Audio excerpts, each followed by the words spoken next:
Does it feel like your head is about to explode?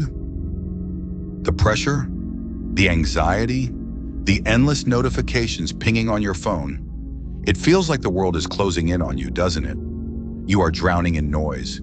You are drowning in expectations. But what if I told you that none of that matters? What if the stress you feel right now isn't coming from your job, your bills, or your relationships, but from a simple error in your programming? 2,000 years ago, the most powerful men in Rome faced wars, plagues, and betrayals that would break the average modern human in seconds. Yet, they remained calm. They remained unbreakable. How? They used a specific set of psychological tools, not magic, not wishful thinking, but actionable mental hacks. Today, we are downloading that ancient wisdom directly into your brain. We will reveal 5 Stoic life hacks that are backed by modern neuroscience to instantly slice through your stress like a hot knife through butter. Watch until the very end, because hack number 5 is the one missing piece that keeps 99% of people trapped in misery. Let's reboot your mind. Hack number 1, the dichotomy of control. Imagine you are holding a glass of water. If you hold it for a minute, it's light. If you hold it for an hour, your arm aches. If you hold it all day, your arm goes numb and paralyzed. The weight of the glass doesn't change, but the longer you hold it, the heavier it becomes. Stress is that glass of water. The Stoic philosopher Epictetus, who was born a slave and rose to become a legend, gave us the ultimate weapon against this weight. He called it the dichotomy of control.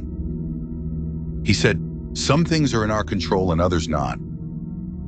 It sounds simple, right? Wrong. Most of your stress comes from trying to control things that are completely out of your hands. You worry about what your boss thinks. You worry about the traffic. You worry about the economy. Can you control the traffic? No. Can you control the economy? No. Can you control what other people think of you? Absolutely not. Modern psychology backs this up.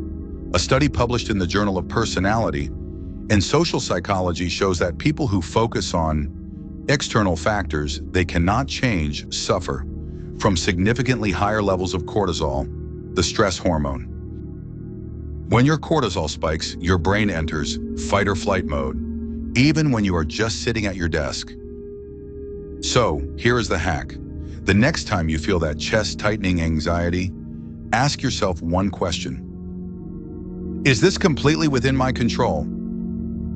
If the answer is no, visualize yourself placing that thought in a box and setting it on fire. Focus only on your reaction. Focus only on your effort.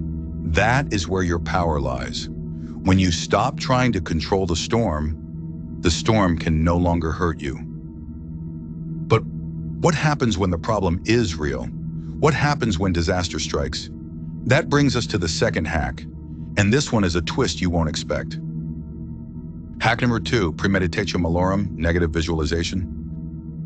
Positive thinking is popular, but sometimes positive thinking is a trap.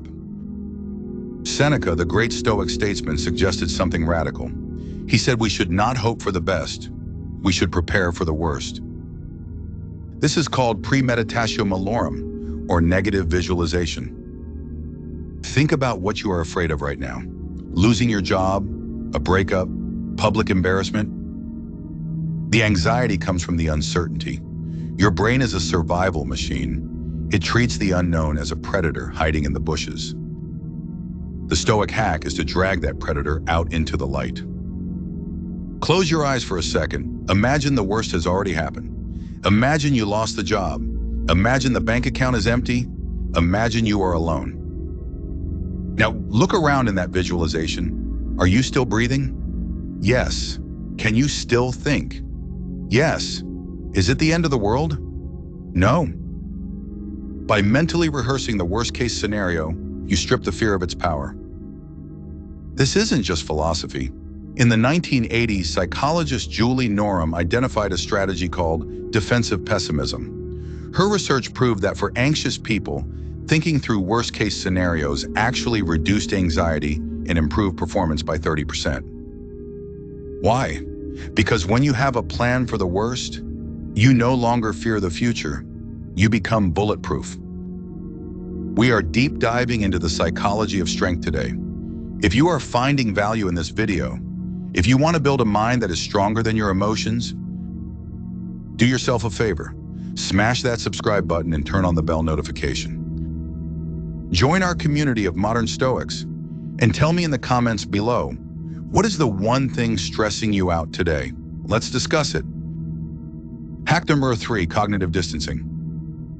Now let's talk about the voice in your head. You know the one, the voice that says you're not good enough or this is a disaster. Marcus Aurelius, the Emperor of Rome, wrote in his private journals, "If you are pained by any external thing, it is not this thing that disturbs you, but your own judgment about it." Read that again. The event is not the problem. Your opinion about the event is the problem. Two people get stuck in the same traffic jam. Person A is screaming, hitting the steering wheel, blood pressure skyrocketing. Person B is listening to a podcast, learning something new, completely calm. Same event, different judgment. This is the foundation of CBT, cognitive behavioral therapy, the most effective psychological treatment for anxiety today. The father of CBT, Dr. Aaron Beck, based his entire methodology on these ancient Stoic principles. The hack here is to separate facts from feelings. When you feel stressed, stop and say, "I am telling myself a story that this is bad." Change the story. Instead of saying, "I have to do this," say, "I get to do this." Instead of saying, "This is a problem," say, "This is a challenge." By changing your words, you change your brain chemistry. It is that simple, and it is that powerful.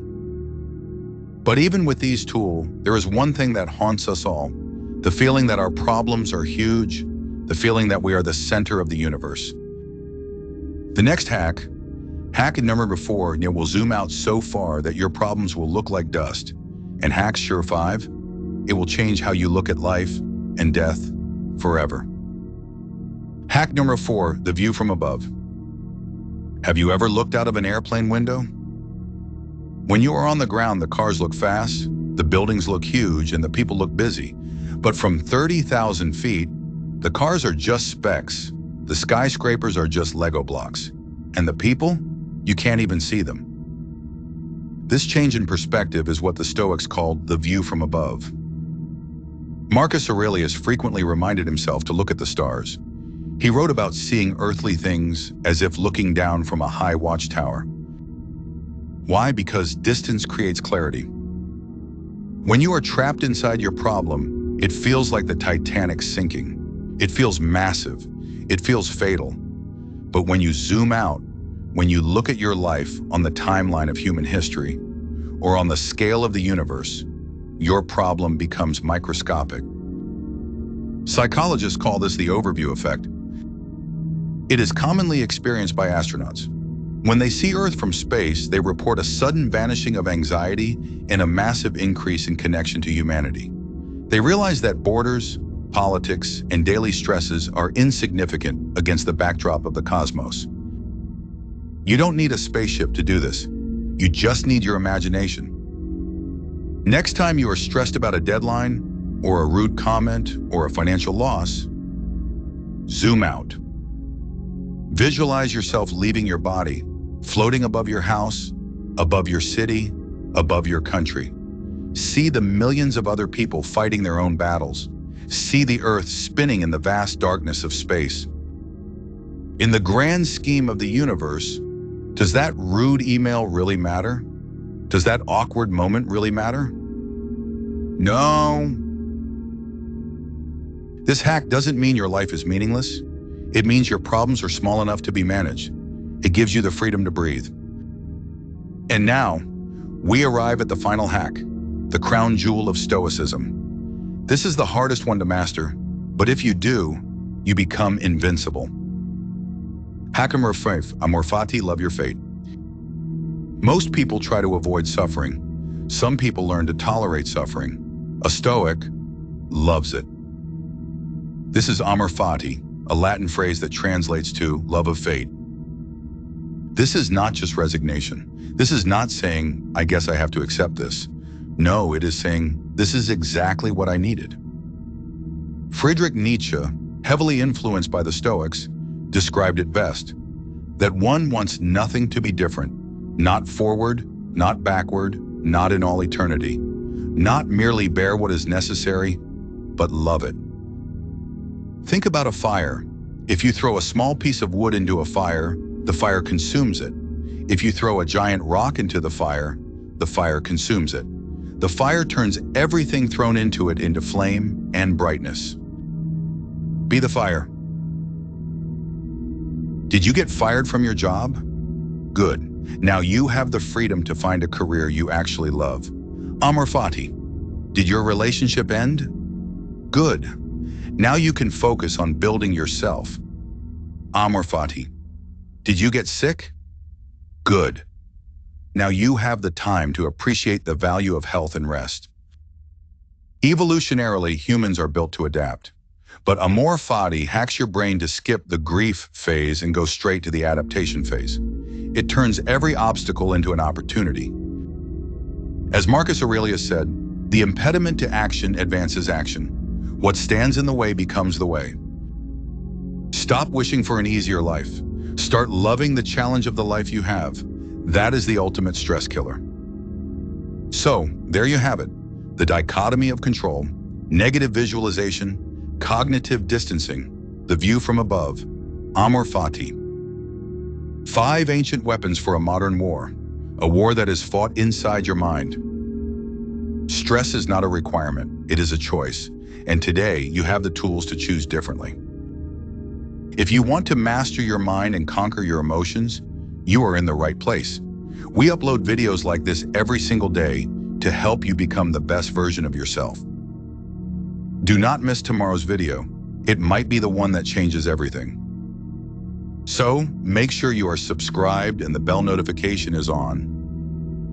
Remember, you cannot control the world, but you can control your mind, and that is enough. See you with the next one.